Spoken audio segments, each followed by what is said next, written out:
Hey, students! It's me again, Teacher Fish, ang inyong guide sa pag-level up nyo sa school, life, and the future.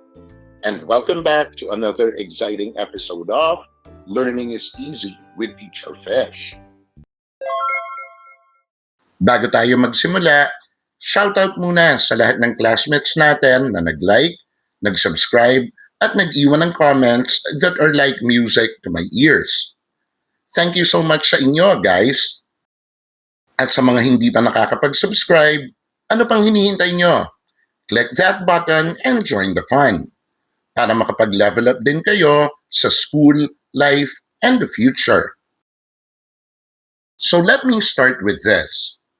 Have you ever heard a line like, "Her heart was made of stone"?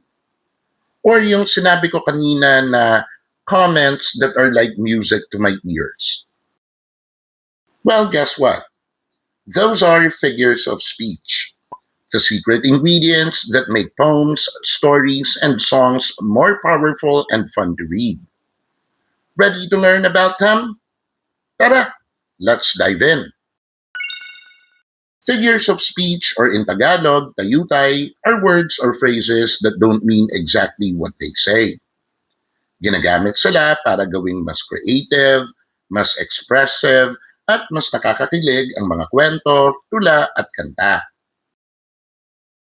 They help show feelings like happiness, love, or pride. Or they can show images to help you see what the writer is describing, or pwede din naman na ideas in a stronger and more exciting way. Parang alam mo yon, may pa-effect sa salita. Just like in movies na may sound effects or slow motion, sa language naman may figures of speech para maging mas buhay at makatawag pansin ang mga sinasabi. So the next time you read a line like, "Her heart was made of stone," alam mo na. Hindi literal, pero may meaning na mas malalim. Now here are the 5 types of figures of speech. The first is simile. A simile is a figure of speech that compares two different things using the words like or as. It helps make descriptions clearer and more creative by showing how two things are similar in a certain way. Similes help readers imagine better what the writer is trying to describe by connecting it to something more familiar. For example, her voice is as soft as a whisper. Ibig sabihin, ang boses niya ay mahina, parang bulong, kaya hindi siya masyadong marinig ng teacher at mga classmates niya. Here's another one. He runs like a cheetah. Ibig sabihin naman nito ay mabilis siyang tumakbo. Kasi di ba, ang cheetah is the fastest known land animal? Kaya sa example nito ay pinapakita kung gaano siya kabilis tumakbo. Ang susunod is called a metaphor. Metaphor is a figure of speech that makes a direct comparison between two different things without using like or as. Instead of saying something is like something else, a metaphor says it is that thing, to show a strong connection or similarity. Metaphors make writing more powerful and creative. They help readers understand deep emotions or complex ideas by connecting them to something more vivid or familiar.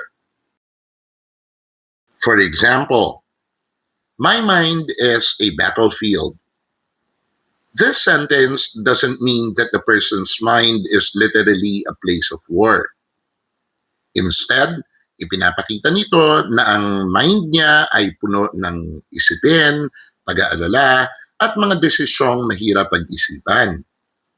Parang war or battlefield na maraming nangyayari ng sabay-sabay. Yung pangatlong figure of speech is called personification. Personification is where non-human things like animals, objects, or nature are given human qualities or actions. as if they were alive and had feelings. Writers use personification to make stories and poems more emotional, imaginative, and alive. It also helps readers connect to objects and nature in a more personal way. Example: the moon smiled at me. Of course, the moon cannot really smile. Wala naman siyang bibig or feelings.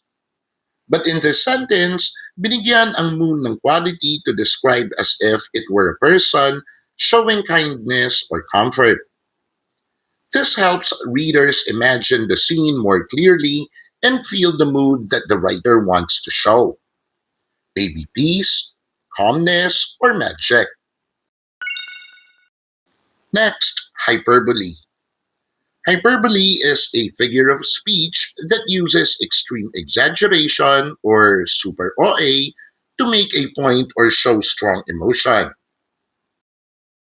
It is not meant to be taken literally, but it helps to make writing more dramatic, funny, or expressive.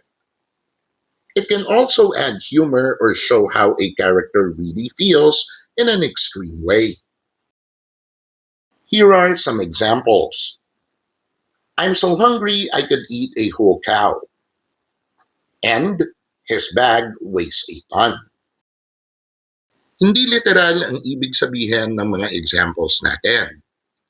Wala namang tao na kayang kumain ng isang buong baka or bumuhat ng bag na tumitimbang ng 1 ton.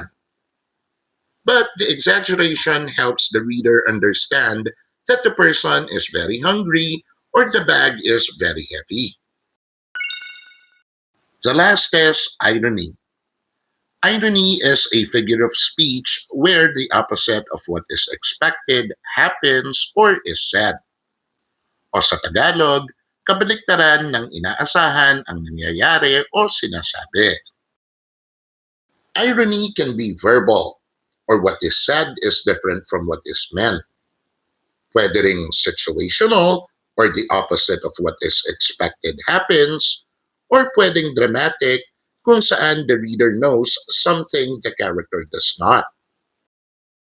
Sige, let's have some examples. Una, verbal irony. Wow, the weather is so nice. Said while it's raining hard. Pero ang totoo, hindi naman maganda ang weather. Sarcastic lang siya. Situational irony naman. The fire station burnt down. Diba? Fire stations are supposed to stop fires. But here, yung fire station pa ang nasunog. Last, dramatic irony. In a scary story, the character opens the door, not knowing the monster is behind it.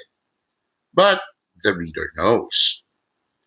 Dito naman sa example na to, yung reader pa mismo ang nakaramdam ng panic dahil may alam siyang mangyayari na hindi alam ng character sa story. Irony is not always obvious. Sometimes it is used to make us think more deeply or to create emotions like sadness, laughter, or shock. It can also show contrast between appearance and reality.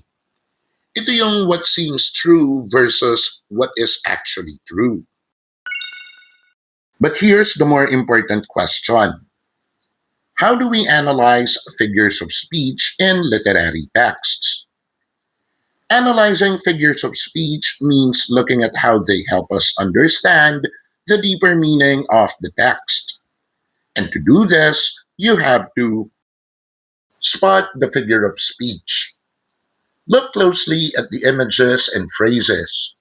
Sometimes the most dramatic ones are the figure of speech. Ask yourself, what kind of figure of speech is this? Is there a comparison, an exaggeration, or a talking object?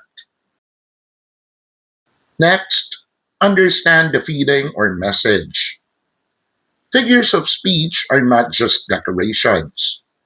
They help express emotions and ideas. Again, ask yourself, what is the writer trying to say? And how does this line make me feel? Last, connect to the theme or value. Figures of speech often show values like courage, love, faith, and sacrifice. Again, you have to ask yourself, what value or theme does this line support? And how does it connect to the poem or story's message?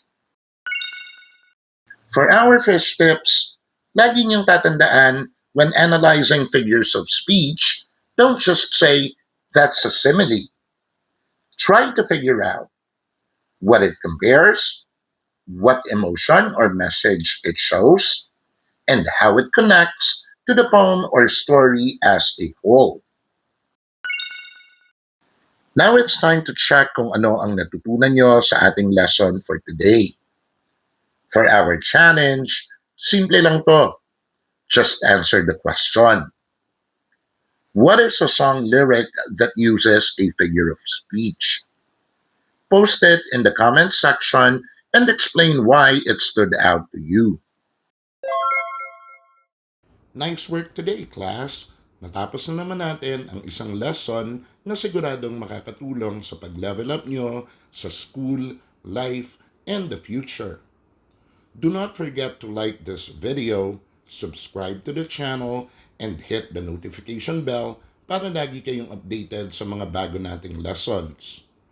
Pwede nyo ring i-share sa mga classmates and friends nyo para sabay-sabay kayong mag-level up.